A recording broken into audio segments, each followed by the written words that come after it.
Hey, so I found something that answers part of your question, and it's, excuse me, it's not at a granular level. It's kind of more like the big media conglomerates, but this might start to give you some information that you're looking for. I'm very excited about this one.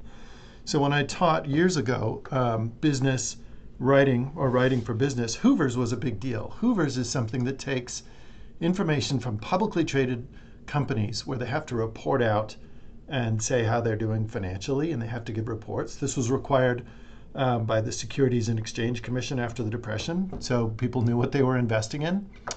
Um, and it's publicly available information, but Hoover's puts it in a way that you can dig around and compare and contrast. So, for example,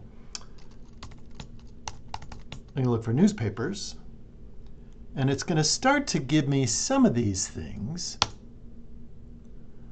But what it'll do is it'll start out with a list of companies. And you remember, I don't know what SIC number is, but it's related to that North American Industrial Classification System. But you can see, gosh, there's like 800. So it goes all the way down to, it's not looking for very good for Zeta newspaper. They're making $0 right now. But you can see how much revenue they're taking in, and you can also look at it historically. So let me show you one. Well, I'll start out with just McClatchy. McClatchy is probably like a big conglomerate that owns many newspapers, but let me show you what's going on. When you go in, a lot of this information is required by the Securities and Exchange Commission, and you can see this in reports out on the open web. It's publicly available information.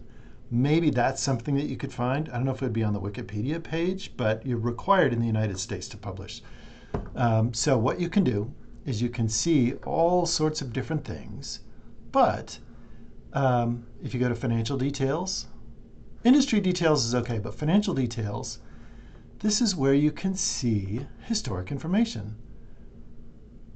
But you can also see employees. And I don't know why it is like just stuck at 2,500, so you might have to dig around and figure out what's going on.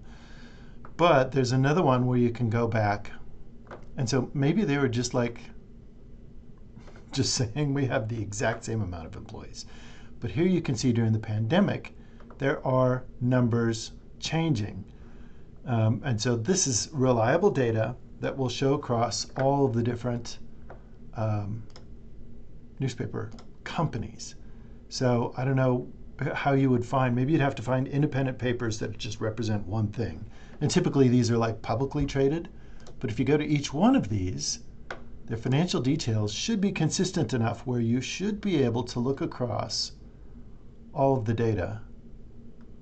Oh, and 2018, they just like fell through the floor.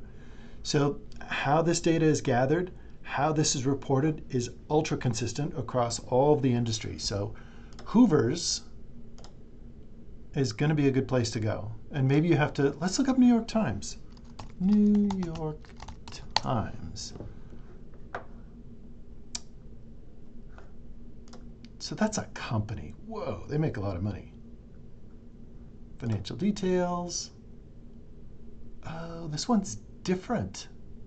Okay, so for what it's worth, this is a good place for you to noodle around and see what you can find. And maybe we're just looking for, I'm trying to see, maybe the newspaper is a subsidiary of the larger brand. But be that as it may, I was excited about this and I wanted to show you.